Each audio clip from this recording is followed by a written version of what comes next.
we should we do, Kaiser, I do leash trained off the leash. The most practical application you're going to have for that really is the off-leash recall. So I've really conditioned them, but you have to keep conditioning them for this. The more I see these videos on YouTube where they claim to be training these dogs in 10 minutes and stuff, I don't even understand why. I don't even understand training a dog in 2 weeks. I don't. Kaiser, good. Because even with my deaf dog video, I said set a 10-week minimum conditioning program for people at home. I mean, that would be the minimum. I would say that would be the equivalent of us training them for like 2 weeks. Yeah. Because it's not easy and it's not something you're used to doing. I mean, part of the reason I can do this is I'm very used to doing it. I have a lot of vertical skill in this area. So, anyway. What you want to do, though, and you want to start out on the leash. Kaiser, just spin him around right here. Good. Kaiser. Only using the name. He will kind of try to bite at your hands a little bit when you put the leash on. Try to be surgical as possible.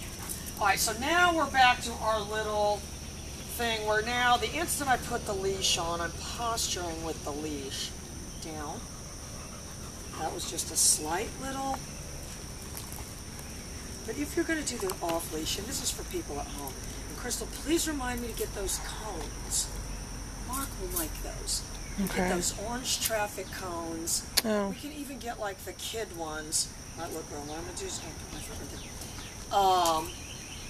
there. And we can get the kid ones and then just do it where, because I used to use them. I could probably go back, if I really go back and find some videos where I can show you what we're doing it, because I think you would like it.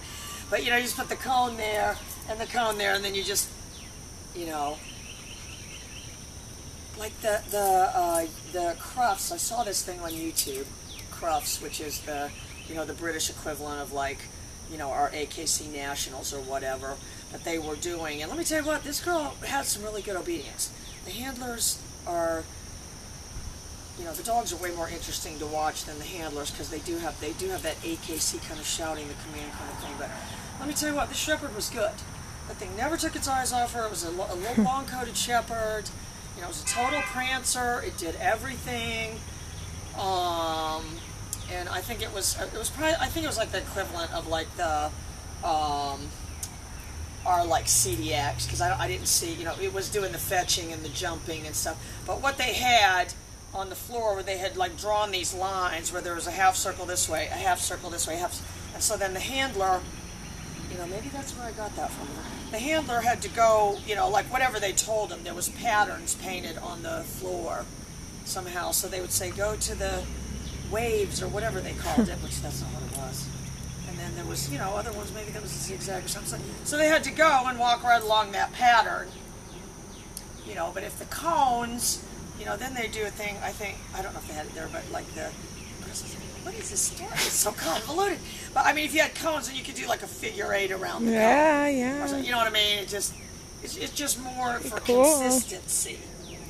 Because if they tell every person that's competing to go on the lines, yeah, they have a way to judge them. Yeah. That one didn't go on the lines as good. That one stepped off the lines. That one, I think, they're looking for handler error.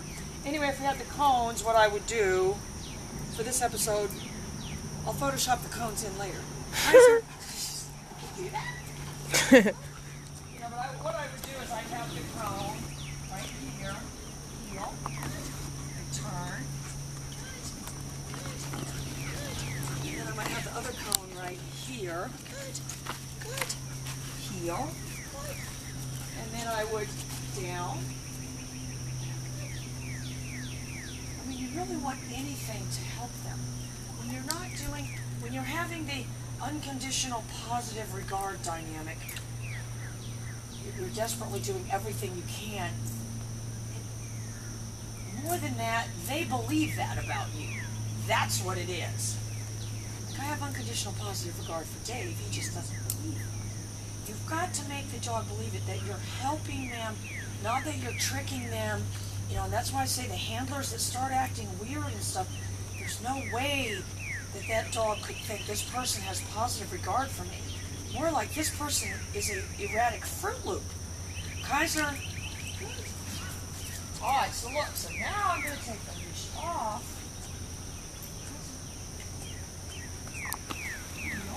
Turning by the invisible cone. Good. Heel. Good. Good. I did my pager right there to keep it. Good. Good. Good. Good. Good. Heel, turning by the invisible cone. Good. Down. I'm telling you, we're going to go get the jumps out right after this. Because we never did the jumps with Scarlett. It's very, very sad. Should have been the best, too. I don't know why I forgot to do that. Okay. Just release. So you see, I did the pattern with the invisible cones, with the leash. Then I took the leash off and did the exact same. I mean, that's what you want to do. You know, you want a consistent pattern. When you see these people do squiggly lines, the handler starts, you know, doing that. But yeah, I'm going to go back and look at that cross thing. But yeah, I think we're going to get a couple of jumps out. We'll see if any of them can do it. Bye, girl.